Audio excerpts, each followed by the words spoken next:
If you want to come closer, so I want to take this shot. maybe come, yeah. Sure, thank you. I'm a bit under the weather these days. It's a bit cold in Gaza, and you cannot really put a lot of warm clothes on you. So first of all, it's nice meeting you all. And I feel really lucky and blessed to meet you all here. You guys came all volunteer, right? You came here to volunteer in the farms and just by yourself without any specific program. This is amazing. And our spirit is something that, as I always say recently, I have never seen Israel so beautiful as today. Even though there is no even one single heart in Israel that is not bleeding or deeply wounded, Israel have never been so pretty. And this is gaps that I've never seen in my life, but this is where we are now. So my name is Nimrod Palmach. I'm 39 years old. I have two little kids, Uni and Aluma, where I raised them here in Jerusalem. And I'll share with you as quick as I can my story from October 7th. And then we can go off to enjoy our Shabbat. And so I woke up at October 7th at some friend place. We were a few friends having this holiday together with our kids. And I woke up really early. And the window was open. I look at this blue sky, beautiful. I really love Simchat Torah holiday. And then a phone call, 6:45 a.m. It's never a good sign. I served in the Special Forces. I'm an officer. And my commander calling me. I answer and he says, listen, Nimrod, Hamas had fired rockets towards Jerusalem. Our unit is being deployed. We need you in Jerusalem. I said, sure, no problem. Weird situation, but it happens from now and then. I hung up the phone. I didn't ask any one question. Got up really quietly and left home. I forgot to take shoes. I went barefoot. Seriously, I seriously thought in few hours I'm gonna be back here to spend the holiday. It's nothing. And then on the way, I'm driving pretty okay, not fast, and I get a video on WhatsApp where I see the terrorists shooting in Sderot on the rooftops and shooting at a police car, and I realize what's going on. I used to live in the Gaza envelope, in few of the kibbutzim there, and I was a part of the emergency squad unit. Nothing like that. We have never prepared to something like that. I see actually pickup trucks with Hamas, with PKs, machine guns in Sderot city. No way. This is fake. That's what I'm telling myself. But something is not sitting right. So I'm calling my commander and I'm telling him, listen, I think something is off at the Gaza envelope. Maybe we should go there. He says, no, Nimrod, don't worry about it. The army is taking care of it. There is rumors about invasion, but we have nothing to do. We need to be in Jerusalem. I'm starting to argue with him, but he said, listen, Nimrod, it's taken care of. We have the best army in the world. I hung up the phone and I write a text message in the WhatsApp group of all the officers in my unit. Hey guys, something is off. I think we have, all of us carry pistols. I think we need to go now to Otef Aza. And they said no. No one answered. And I thought to myself, I'm not only an idiot, now there is evidence of me being an idiot on the WhatsApp group. Seriously. I got here to Jerusalem, not far where I live. I changed to uniform on the street. I was about to take my dog, I have a small poodle, to a walk. I said, I got here first.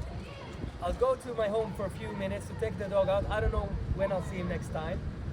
And then I get another video where I see a bunch of civilians wearing Shabbat clothes, white Shabbat, beautiful clothes, fighting with pistols against Hamas terrorists holding rifles.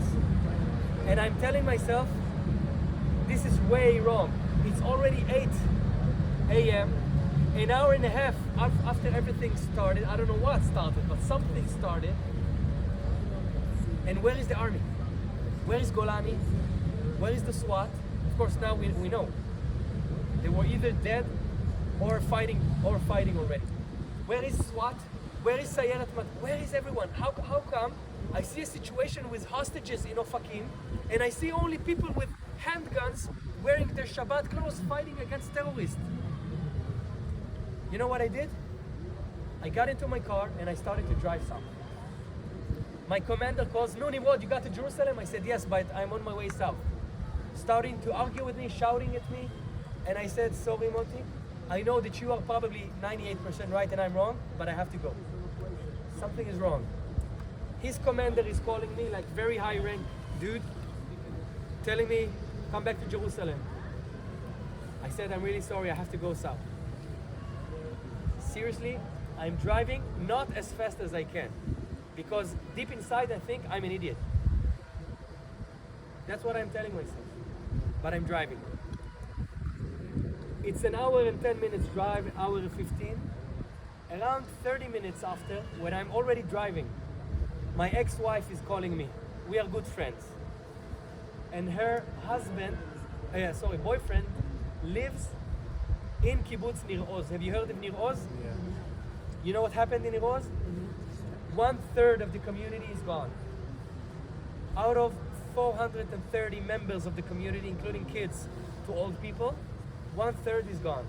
Either dead, or dead in Gaza, or kidnapped in Gaza where we don't know what's going on with them. Okay? This is Nir Oz. Understand the massacre of Nir Oz, the tragedy of Nir Oz. And he's inside his safe room, fighting for his life with his 2 daughters in the room. Have you heard about the doors handles in the safe rooms? You know, the safe rooms in Israel were built for rockets threat, not for an invasion. You cannot lock the safe room door. Try to imagine you have 20 bloodthirst terrorists inside your home. You are inside your safe room with your kids, and you are holding the handle of the door, and they're trying to open it. Try to imagine this situation where he is in, and he calls Liron his love, and he says goodbye. They're about to open the door. I cannot hold anymore. They're shooting at the door, they're throwing grenades at the door. That's the situation. And she calls me, and she's, "Where are you? Why aren't you in Otef Aza?" Like also texting, "Why aren't this?" And I, what's going on? Tell me what's going on. And she's telling me what's happening. And that's it. At that moment, I think it was around 8:30, I realized everything. This is the first time I get a full picture, because now I know 3 dots. I know Sderot from 6:45, something like that. I know Ofakim from 8 o'clock when I got the movie, and I know Nir Oz. Rule of 3, something is happening. Big one. And I'm hitting the gas, I'm driving as fast as I can. From that moment on, it's every second that goes by, life are being taken. That's the situation that I understand. So I drive real fast. One of my soldiers, I am a company leader, company commander. One of my soldiers called, asked me, "Nimrod, are you probably on the way south?" I said, "Yes." He asked to join. I said, "No problem, but I'm not your commander. We are both concerned civilians." He said, "Yes, I'm coming." He brought his pistol. We scheduled to meet outside of Netivot, 10 minutes from the Gaza Strip. I'm at the main junction, waiting for him. He's about to be here in 3 minutes. I honestly think to drive, to not wait for him. It's too rushed, people are dying. But I decide to wait. And I ask myself, does anyone here have kids? I don't think so, right? 1, 2, okay. This is the hardest thing I had to do in my life, what I'm about to do. And basically I knew I'm about to die, either in a few minutes, a few hours, in the end of the day, but you cannot go out alive from a day like today. So I had to say goodbye to my kids. But they are probably either still asleep, or I don't want to do it on live. So I just took out my phone and I recorded myself on video, selfie, for 20 seconds. It's by far the hardest thing I had to do in my life. Try to imagine what would you say to your loved ones in 20 seconds. And how will your face will look like in this movie? Because they're about to see this all of their time. So I tried to smile a bit. But I was really scared to death. I was trying to smile. And that's it. I finished the video, Kirill came, and off we go. And from that point, I managed to cross 3 army checkposts, 2 police checkposts and 1 army checkpost. Eventually we broke the 3rd one. We didn't listen to them, they didn't let us go. We broke it, and I prayed for God. By the way, I have videos and records. You have a WhatsApp group for all of you? Yeah. So I'll send you. For the last few months, I interviewed for all the big media outlets, Fox News, BBC, CNN, fighting with them about Israel. You know, I gave them my testimony from the day. And I decided to document everything that I see. Everything. And the first video that I'm recording, you could see us driving into the inferno. You could see pillars of smoke all the way to the sky from the communities, from the kibbutzim, black, thick smoke. And we are starting to being shot at from Hamas, from the side of the roads. And I'm saying in the video, we are being shot from the left. And you're starting to see vehicles with dead civilians inside. And I'm saying, oh my God, what they have done to us. I'm praying to God not to save my life. Give me opportunity to fight, to jump out of the car and fight when we'll get hit. And we did get hit, they shot at us at the car. We jumped. The first thing that I see is a body of a dead, half-naked woman and a soldier next to her. He's dead. I'm taking his weapon. I'm taking a magazine from another soldier, and I'm starting to fight.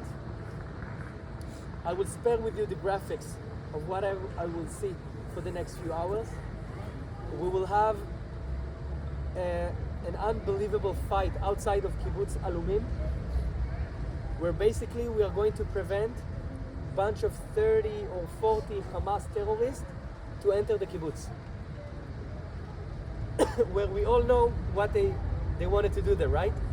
By the way, we found instructions and maps and objectives on their bodies. You know what it said? How many women you are allowed to rape and how many to take back to Gaza as slaves. What to do with bodies of a soldier after you kill. They had maps where they knew which houses they have children inside. Go for this ones first. That's what we dealt with. And we were fighting them for hours. We were outnumbered, outgunned. Few of us died.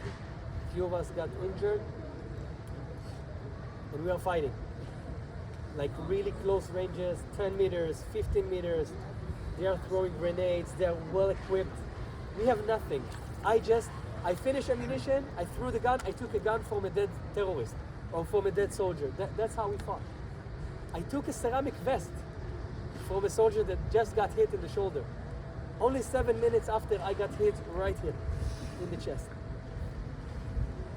It's a feeling I cannot even try to describe. Not just the punch that you get into your chest when you get shot, but the more metaphysical feeling of being that close to that. Gives you a lot of perspective on life. We finished that fight, and off we go to Be'eri. We were probably one of the first units to enter Be'eri. There were other units before us, but they were scattered, or few soldiers, few. And what struck me the most in Be'eri was the quiet. When we entered, it was dead quiet. You could see lots of dead civilians on the roads, on the grass, outside. And that's it. And when we entered, everything started again, like the fighting. There were approximately 200 Hamas waiting for us, terrorists waiting for us in houses with hostages, just themselves in houses, in kindergartens, in parks, behind trash cans. Just imagine yourself going into a kibbutz, and they are everywhere waiting for you. We were fighting all the way to 2:30 of the a.m. of the day after. I took part. Throughout the whole time, we are running with families outside, and you enter and try to bring new families outside. That's what we do. I will finish here my story of the day of the fight. It was hard. It was heartbreaking. I immediately realized two very quick understanding that, number one, I felt like I'm in Auschwitz. Different numbers, maybe different methods, but the same motivation and the same atrocities. I realized that if we won't have a strong autonomy here, Israel, and a strong army, this is the end of the Jewish people. This is how it will look like in the future. To all of us, by the way. Not just in Israel. They won't just kill us, by the way. The atrocities that I've seen with my eyes, again, I will spare with you the graphic just because it's Shabbat in a few moments from now. And I don't want you to enter with Shabbat with what I have to. What they have done to women, to families, to men, to human beings. And I will have to take these horrors with me for eternity. But it's okay. I'm realizing that a part of me, a small part of me is dead inside. Maybe it will wake up one day. But the one that is not, is fully dedicated for the Jewish people, all over, including you. Thank you. I took another oath. The first one was when I visited Yad Vashem when I was a kid, and then I visited Auschwitz. But it's the second time. I'm 39 years old and I took an oath. I was 38, by the way, back then. I took an oath, never again. I will do anything in my power. And when I was, by the way, I got drafted ever since. And I'm dividing my time between my kids, the army, and being an advocate. This is my professional life. I run an Israeli NGO devoted to change the perception of how people think about it in the world and combating anti-Semitism. And I realized that even at the vacation that the army gave me, they rotated us, they gave me 3 weeks vacation. I flew to England, to Germany, and to Australia to talk with Jewish and non-Jewish communities, to fight with parliament members and media outlets. And it was amazing. And when I got back, I realized we have to do something bigger. So I joined in really talented people and really generous people, and we created this amazing, when I jumped over bodies and fighting terrorists in Be'eri, I told myself, who would believe me to what I'm saying here? Not just the amount of dead people around me, the atrocities of what I'm saying. Who would believe me? Tomorrow morning on the 8th, we will have to start fight on the narrative. Convinced that actually we need to convince them to prove that Israeli and Jewish women were raped, brutally assaulted. No other nation in the world needs to do that. They have to prove.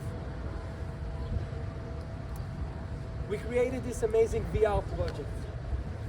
So basically, we took a VR team, to film a week after the massacre inside the communities and in the party. And we want to bring this VR movie clip into US campuses for students to sit and for 12 minutes, 18 minutes to actually be inside the community, to see the tornado that went by there, to walk with the survivor of the party and to be with her, empathy, to give empathy to her and to understand what happened. To shock therapy the students, and now let's talk. This is a project we are doing now with your parents, by the way. And again, when I'm going outside and I see you, this is amazing. This is what gives us strength. I love you guys. Thank you for coming in and being with us. I know it's probably your parents are afraid, or your friends ask you probably, are you crazy? Why would you go to Israel? There is a war going, and you guys are here. You did the ultimate Lech Lecha. The ultimate, when there is a deep voice inside of you said, just get up, take responsibility and go. You did it, and I really appreciate you for that. So thank you. Shabbat Shalom for you guys. Shalom.